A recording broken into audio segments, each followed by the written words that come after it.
Guys, you're looking at the preface to the original Emerald Tablets. It covers a brief overall look at it, and it covers vast amounts of time in this very short preface. But there's another set that's called the Emerald Tablet, and they say it's by Hermes. I think he was a Greek god. And if we look at things that have changed over history, going back to the Sumerians, we've learned that a lot of the gods, as by the time the Greeks arose or the Romans arose, that they had different names. You're talking about, demigods and things like that, like Hercules and those changing of names of Apollyon and all the different names. And it may be the same gods, and that's what we've always thought, but I think we're going to see how this happens in this particular section of these tablets. Again, Hermes was basically one tablet, but I think that one of the translations for the name Hermes, which is really, no one really knows it, but is he who has lived 3 times. And the information's similar on that one, but this one really delves into it deep. Now, this is not a religious reading. This is a historical reading. I'm firmly planted in my belief of my Father in heaven and Jesus Christ, his Son, Yeshua and Yahweh. Now, and we've talked about it many times, that there are books missing from our Bibles, translations mistranslated, and we've dealt through that and went through it and found a lot of the mistranslations, traced them back to either the Hebrew or the Greek or the Aramaic. But there's big gaps, even in the Old Testament and the New Testament, as far as how things happened. How did Moses end up with the power he had? We know it came from God. But why was he chosen?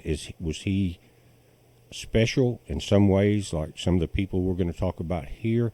And you've all heard the stories of the avatars. Even Christ has gotten that name, or it's one that is immortal, that comes into the physical form in different stages of the game. In other words, centuries apart or thousands of years apart.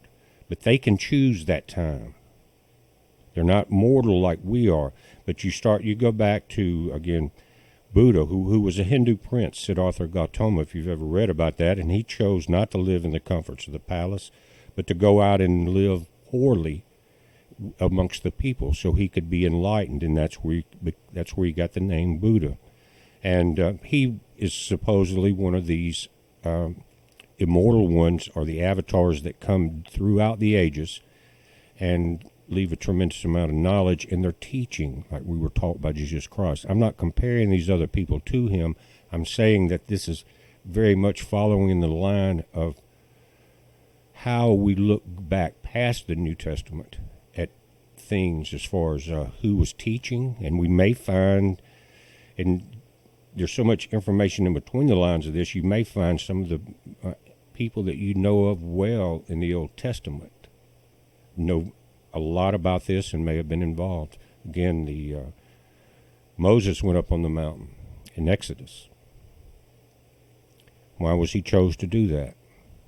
Why was he chose to teach? Why was he chosen to give the power of throwing down his staff and creating the snake and opening the Red Sea? It was God doing it through him, but he had an understanding and a knowledge many will call magic, the mysteries, the secrets, things like that, because not everyone could do it. And let's read this preface. It says, the history of the tablets translated in the following pages is strange and beyond the belief of modern scientists. And this is old writing, guys, but the modern scientists we have now only believe what they're told to believe, and if it follows their agenda. Their antiquity is stupendous, dating back some 36,000 years BC. The writer is Thoth, an Atlantean priest king. Where have you heard priest king before? Melchizedek. And that goes way back. But remember, Jesus Christ said, I am the beginning and the end. But we know there was people that taught. Again, Moses is an example, Ezekiel, Elijah, throughout the ages. How did they get where they were, and what did they know? It says, the writer Thoth, an Atlantean priest king who founded a colony in ancient Egypt after the sinking of the mother country. That's when Atlantis was destroyed. He was the builder of the Great Pyramid of Giza, erroneously attributed to Cheops. And this is from Dr. Dorrell, one of the translators, I think, 1925, around there.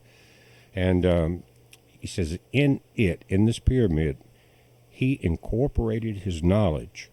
Now, to me, that would mean the construction and the writings on the wall, secrets in the chambers. But he incorporated his knowledge from what he had done in Atlantis. In it, he incorporated his knowledge of the ancient wisdom and also securely secreted records and instruments of ancient Atlantis. Now, this information has been out for a while, and of course, people have been after not only the information, but the records and the instruments of ancient Atlantis forever. Why were the tombs raided? Why did the Crusaders have all those wars and bring everything back to Rome?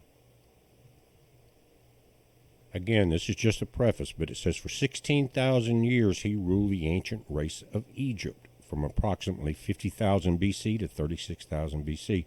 Guys, and if you haven't, Google in the king lines of Egypt. And a lot of them lived a very long time too, but he wasn't a king. He was never called a king. He never called himself a god. He was more of a very enlightened being that had overcome the death as we know it and could live this long. At that time, the ancient barbarous race among which he and his followers had settled had been raised to a high degree of civilization. In other words, the barbarians was, in the beginning of the 16,000 years, ancient Egypt. Because of the knowledge of Atlantis was here now, that civilization started to become much wiser. And by using that wisdom, they became very powerful. And you're going to see why they fell before we're through here. Why Egypt finally fell into the civilization it was that we deal with the Exodus. And the cursing brought up by our Father in heaven, telling them to let my people go, and the curses and all there. But they had started to follow a lesser God. We'll see that here. And we see also in the Old Testament, it wasn't just Egypt that were worshiping these lesser gods. Think about Baal and Moloch, things like that. It continues, it says, when the time came for him to leave Egypt, he erected the great pyramid over the entrance to the great halls of Amenti, placed in it his records, and appointed guards for his secrets from among the highest of his people. In latter times, the descendants of these guards became the pyramid priest, by which Thoth was deified as the god of wisdom, the recorder by those in the age of darkness which followed his passing. Now, let me go back a moment to a verse in Revelation 1:18. It's in our series, guys. If you haven't seen it, we go through the entire book of Revelation. I think it's 7 videos or something like that. It's in one of the playlists. But what are the keys of death? And I think we're very close to seeing something very similar to this in what we're about to read. But in Revelation 1:18, and I hold the keys of death and Hades. Possessing the key of death means that the risen Christ has control and authority over death there.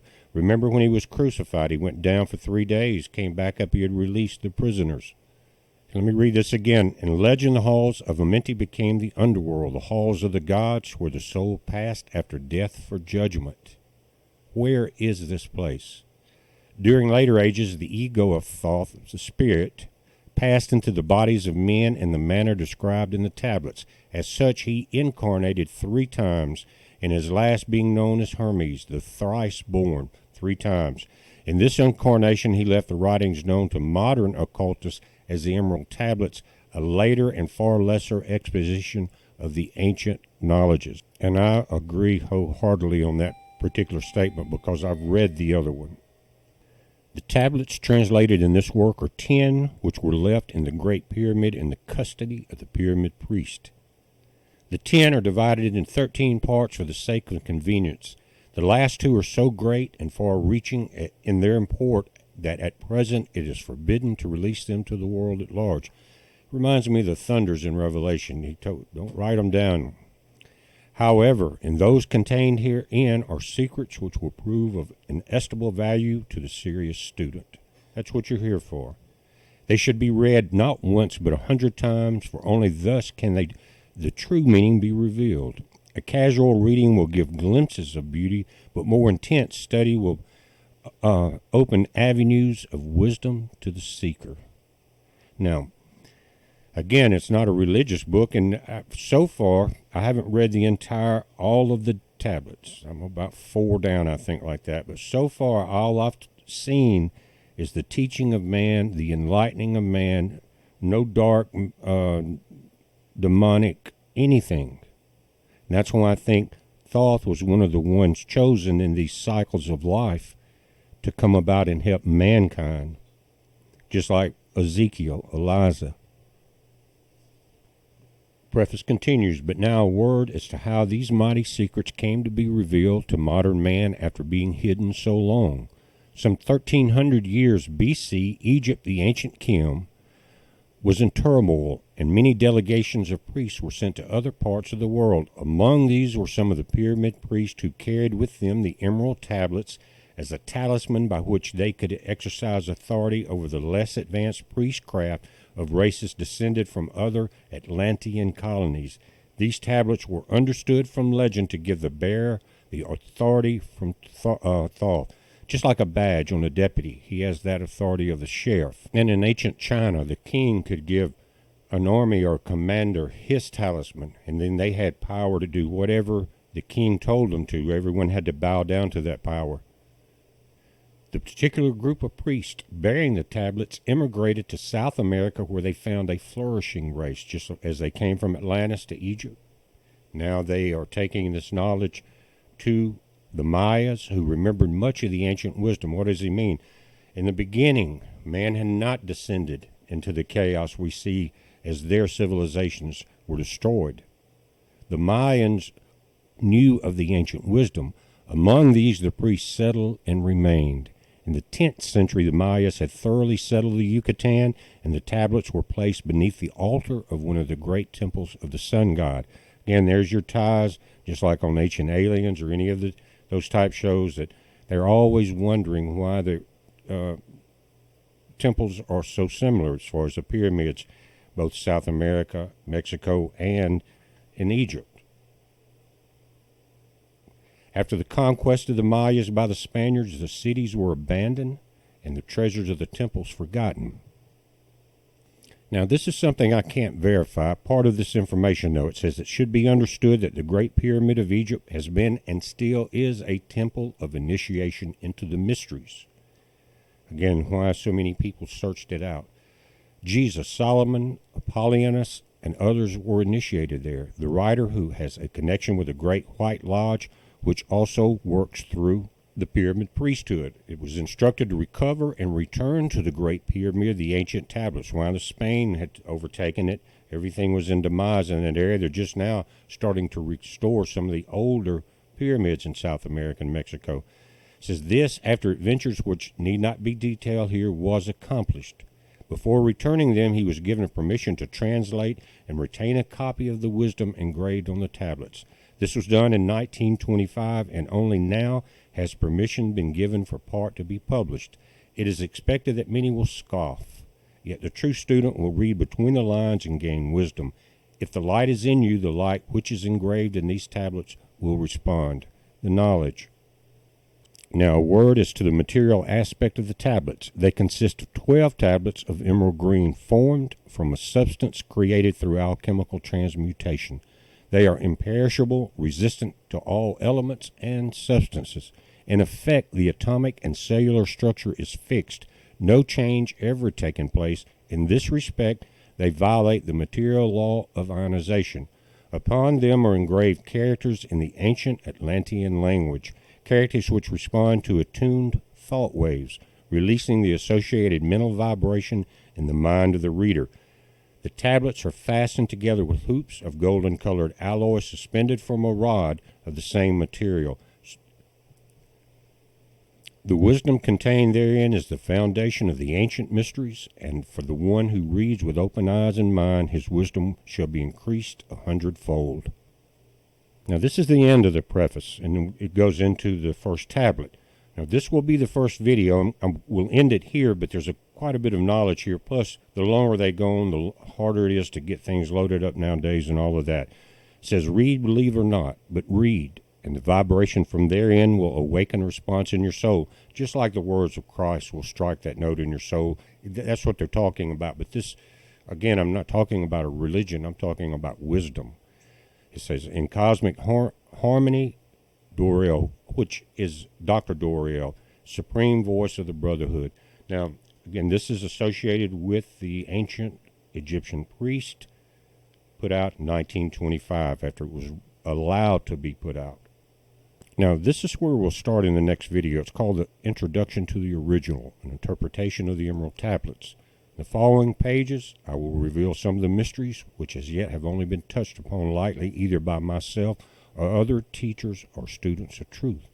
Man's search for understanding the laws which regulate his life has been unending, yet always just beyond the veil which shields the higher planes from material man's vision. The truth has existed, ready to be assimilated by those who enlarge their vision by turning inward, not outward, in their search. And guys, we've heard of this veil many times throughout our Bible, but I'm going to end this one here. There will be a link in the top comment pinned for this particular PDF, and I've enjoyed it very much. It really starts to open your mind up to some of the gaps, like I said, in our history. And when you start filling in those gaps, your knowledge increases and smooths out. You're not wondering about so many things. You can just enjoy the journey. We're watching this, guys. You watch it.